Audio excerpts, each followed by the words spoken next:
gudoomiyaha golaha wakiilada Soomaaliland mudane Cabdiraxmaan Maxamed Cabdilaahi Cabdiraxmaan Ciro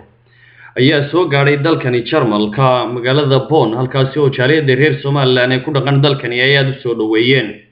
socdaalka Cabdiraxmaan Maxamed Cabdilaahi Cabdiraxmaan Ciro ayaa noqonaya markii ugu horeysay uu soo gaaro dalkani Jarmalka waxaana halkani uu daaha ka rogay ama uu xariga ka jaray xafiis cusub oo siyaasadeedka wadani ee uu Cabdiraxmaan hogaamiya uu ku yeelan doono dalkani Jarmalka halkaas oo lagu magacaabay hogaamiyaashii ururka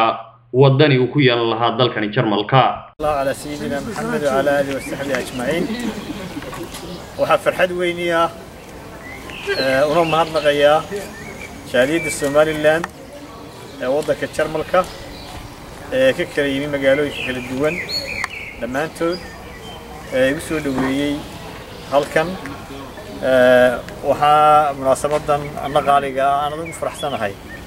أنا وربحين كسيو وضع كي هدي لهي الشاليد ده reer Soomaaliland waddanka Jarmalka dhanka kalena waxa halkaasi khudbad ka jeediyay wakiilka Soomaaliland u fadhiya dalkani Jarmalka Cabdi Aadan Warsame Abu Hurayra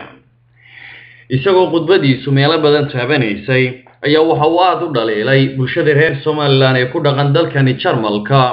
kuwaas oo sheegay in aanay ka dhaxaynin isku duubnaan weyn isla markaana wuxuu soo jeediyay in ay wax tari karaan marka iyagu ay isku duubnaadaan inta ka horeysay si ayna waxba qaban karin waa inagu ay rusulimaado ay wax wada qabsano tiisaba daryeel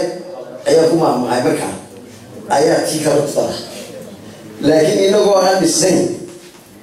dee wadankii waxa loo dirayo xagga masaakiinta waxa la taro ma soconayso mar haddaan qofkii kala hadlay ama jaaliyada kala hadlay waa talmaqlaysa meesha saacad wixii ka dhacay in waliba taa u jecel laakiin ku dhaqaaqistii ayay meelaha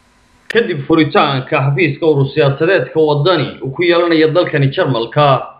ayaa telefishinka caalamiga ee Cable TV waxa uu dareenkiisa weydiiyay gudoomiyaha cusub ee urur siyaasadeedka wadani xafiiskiisa dalkani Jarmalka Xuseen Abiib waana kan Xuseen sida dareenkiisu uu yahay iyo waliba sida ay u soo dhaweynayaan gudoomiyaha baarlamaanka Cabdiraxmaan Maxamed Cabdilaahi Ciro وانا مصفر حسن هاي وصلنا اليوم تنصنا سعطان بالليل ودنا سعطان كل وانا سوق قاعد كان رئيس المن ومدة علمها شمال العراق يصح لكن كلهم هسيا مدة توفيق وعملنا ما اسمه ودنا gudoomiyaha golaha wakiilada Soomaaliland Cabdiraxmaan Maxamed Cabdilaahi Cabdiraxmaan Ciro ayay noqonaysaa markii ugu horeysay ee uu soo gaaro dalkan federaalka Jarmalka tan iyo 2006 markii loo doortay inuu hogaamiyo golaha wakiilada Soomaaliland Cabdiraxmaan Ciro safarka uu ku yimid dalkan Jarmalka ayaa runtii aad u soo jiitay bulsho kumanaan ku gaaraysa oo ka soo jeeda gobolada Soomaaliland oo dalkan ku dhaqnaa kuwaas hore aan u arag mas'uul xilkaasi ayuu soo gaaray dalkani Jarmalka Cabdiraxmaan Ciro ayaa waxa uu faahfaahin dheer ka bixiyay xaaladda guud ee dalka Soomaaliland uu marayo waxaanu hoga tusaaleeyay sida iyaga loogu baahan yahay in dalkoodii ay wax taraan Cabdiraxmaan Maxamed Cabdilaahi Ciro gudoomiyaha golaha wakiilada Soomaaliland waxa uu hore u soo maray dalka Belgium halkaas oo khudbad taariikhi ka jeediyay iyo waliba dalalka Norway iyo Sweden